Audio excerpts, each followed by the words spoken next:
তিনটি ক্রমিক সংখ্যার যোগফল 33 হলে তাদের গুণফল কত? এখানে দেখবেন তিনটি ক্রমিক সংখ্যার যোগফল, ক্রমিক সংখ্যা। তাহলে মনে করুন প্রথম সংখ্যাটি হচ্ছে এক্স, তাহলে পরের সংখ্যা হবে কত? এক্স প্লাস ওয়ান, এর পরের সংখ্যা হবে এক্স প্লাস টু। যেমন আপনি যদি সংখ্যা ধরে দেন, প্রথম সংখ্যা হচ্ছে 5, পরের সংখ্যা হবে কত? 6, এর পরের সংখ্যা হবে 7। প্রতি ক্ষেত্রে এক করে বাড়লো না? তাহলে এই যে প্রথম সংখ্যা হচ্ছে এক্স, এর পরের সংখ্যা হবে এক্স প্লাস ওয়ান, এর পরের সংখ্যা ধরে নিতে হবে এক্স প্লাস টু।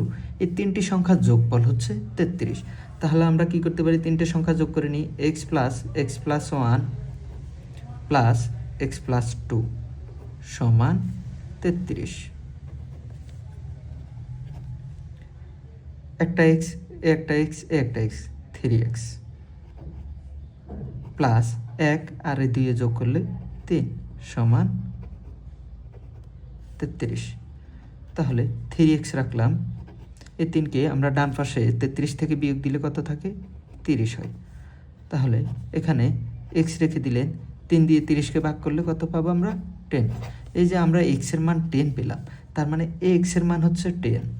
তাহলে x প্লাস ওয়ান পরের সংখ্যার মান কত হবে? পরের সংখ্যাটা হচ্ছে 10 প্লাস 1 11, এর পরেরটা হবে কত? 10 প্লাস 2 12। তাহলে আমরা কি পেলাম? তিনটি সংখ্যা 10 11 12। এই তিনটি সংখ্যাকে যদি আমরা গুণ করি, 10 গুণ 11 গুণ 12, তাহলে আমরা কত পাবো? 1320 পাবো। 1320। এই যে আমরা গুণফল পেয়ে গেলাম, আমাদের আনসার হচ্ছে 1320। এই সংখ্যাটিকে ভিন্নভাবেও করা যায় খুব শর্টকাট ওয়েতে, কয়েক সেকেন্ডে। যেমন তিনটি সংখ্যার যোগফল হচ্ছে কত? 33। যেমন তিনটি সংখ্যার যোগফল 33, এই যে আমি 33 লিখলাম। তিনটি সংখ্যার যোগফল 33, তিনটি 3 দিয়ে ভাগ দেন, তাহলে আমরা কি পাবো? গড় পাবো। এই যে গড় পেলাম। 33কে যদি আপনি সংখ্যার পরিমাণ দিয়ে ভাগ করেন, তাহলে আমরা যেইটা পাবো ওইটাই তো গড়।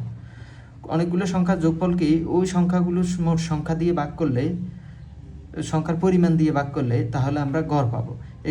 এই গড়টা হচ্ছে মধ্য সংখ্যা, একদম মধ্য সংখ্যা। এখানে তিনটি সংখ্যা বলছে না, ক্রমিক তিনটি সংখ্যা, তাহলে মধ্য সংখ্যা। মধ্য সংখ্যাটা হচ্ছে 11। তাহলে ডান পাশে হচ্ছে 12, এদিকে চলে আসেন, এদিকে হচ্ছে 10, 11 ছোট হচ্ছে 10 এদিকে। তাহলে তিনটা ক্রমিক সংখ্যা আমরা পেয়ে গেলাম না? এভাবে আমরা সংক্ষেপে বের করতে পারি গড় পদ্ধতিতে। মনে করেন অনেকগুলো সংখ্যার যোগফলকে যদি আপনি ওই সংখ্যাগুলোর পরিমাণ দিয়ে ভাগ করেন, তাহলে আপনি গড় পাবেন। আর গড় হচ্ছে অনেকগুলো সংখ্যার একদম মধ্য রাশিটা, একদম মধ্য সংখ্যাটা সবসময়। যেমন বেজোর অনেকগুলো যদি সংখ্যা থাকে, যেমন 7 বা 8টা, তাহলে আপনি মাঝখানের সংখ্যাটা হবে তাদের গড়। এভাবে গড় বের করার মাধ্যমে আপনি শর্টকাট ওয়েতে খুব সহজেই আনসার পেতে পারেন। এখন 10 গুণ 11 গুণ 12, আপনাকে আর এত বড় অঙ্কটি কষে কষে করতে হলো না। আপনি যদি অনেকগুলো টেকনিক আয়ত্ত করে নেন, তাহলে পরীক্ষার পরিবেশ পরিস্থিতি অনুসারে আপনি তাৎক্ষণিক অঙ্কটা করে ফেলতে পারবেন। আর যদি আপনি লিখিত পরীক্ষায় আসে, তাহলে এইভাবে করতে হবে, অবশ্যই এইভাবে করতে হবে। আর যদি এমসিকিউতে আসে, তাহলে আমি বলবো আমার দেওয়ার দ্বিতীয় টেকনিকটা অবলম্বন করার জন্য।